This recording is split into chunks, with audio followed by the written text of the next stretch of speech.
വൈകുന്നേരം പായസത്തിന് പകരമായി കഴിക്കാൻ പറ്റിയ ഒരു അടിപൊളി സ്വീറ്റ് റെസിപ്പി കാണാം. ആവശ്യമായിട്ടുള്ള ക്യാരറ്റാണ്. ഒരു ഹാഫ് പീസാണ് എടുത്തത്. കുറച്ച് എമൗണ്ട് മാത്രം ഉണ്ടാക്കുന്നതുകൊണ്ടാണ് എടുത്തത്.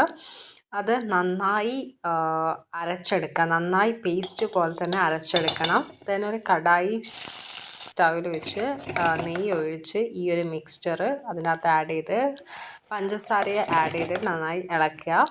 അതിനുശേഷം ഒരു ഇത്തിരി ഉപ്പും പിന്നെ ആവശ്യത്തിനനുസരിച്ചിട്ട് സൂചി അല്ലെങ്കിൽ അരിപ്പൊടി ആഡ് ചെയ്ത് നന്നായി മിക്സ് ചെയ്യുക. അരിപ്പൊടിയല്ല, റവ ആഡ് ചെയ്തിട്ട് എന്നിട്ട് അത് ഒന്ന് ചൂടാറിയാൽ നല്ല ചെറിയ ചെറിയ ഉരുളയായിട്ട് മാറ്റി വയ്ക്കുക.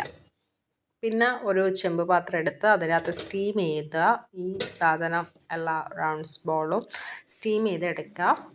ഒരു 20 മിനിറ്റ്സിനുള്ളിൽ തന്നെ നമുക്ക് സ്റ്റീമായി കിട്ടും. അതെടുത്ത് ചൂടാറാൻ വയ്ക്കുക. അതിനുശേഷം ഒരു പാത്രത്തിൽ പാലൊഴിച്ച് പഞ്ചസാര ആഡ് ചെയ്ത് കണ്ടൻസ് മിൽക്ക് ഉണ്ടെങ്കിൽ അതും ആഡ് ചെയ്തിട്ട് ഈ ഒരു സ്റ്റീം ചെയ്ത ബോൾസ് അതിൻ്റെ അകത്ത് ആഡ് ചെയ്തിട്ട് കുക്ക് ചെയ്യുക. നല്ലോണം കുക്ക് ചെയ്യണം. ആൻഡ് കോൺഫ്ലവർ ഉണ്ടെങ്കിൽ അതും ആഡ് ചെയ്യാം. ഒരു തിക്കാസ് നല്ലൊരു അടിപൊളി